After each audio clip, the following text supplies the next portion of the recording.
இன்னைக்கு தமிழ் மக்களா நாம நேசிக்கிறோமா? தமிழ்ல பேர் வைக்கிற போது ஆங்கிலத்துக்கான பேர் வைக்கிறோம், தமிழ்ல பேர் வைக்கிறோமா? இல்ல.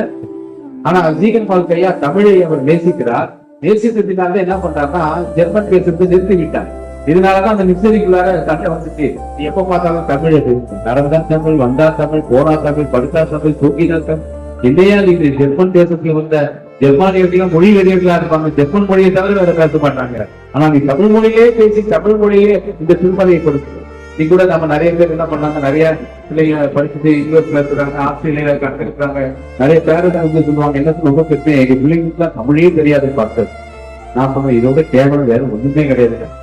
நம்ம பிள்ளைங்க தமிழ் தெரிஞ்ச பிள்ளைங்க அமெரிக்கா போனா என்ன, ஆப்பிரிக்கா போனா என்ன, ஆஸ்திரேலியா போனா என்ன, வீட்டை தமிழை பேசுங்க, தமிழ் சொல்லிக் கொடுங்க பிள்ளைங்களுக்கு. என்ன தமிழ் தெரியலன்றது உங்களுக்கு என்ன தெரிய புரியுதா? பெருமையா? யோசிச்சு பாருங்க. இந்த தமிழை நேசித்து தமிழுக்காக மக்கள் பைபிளை கொடுத்து இன்னைக்கு உலகம் முழுவதும் இத்தனை டிரான்ஸ்லேஷன் நம்ம வச்சுக்கிறோம்னா காரணம் ஜீகன் பால் ஐயா அவர்கள்.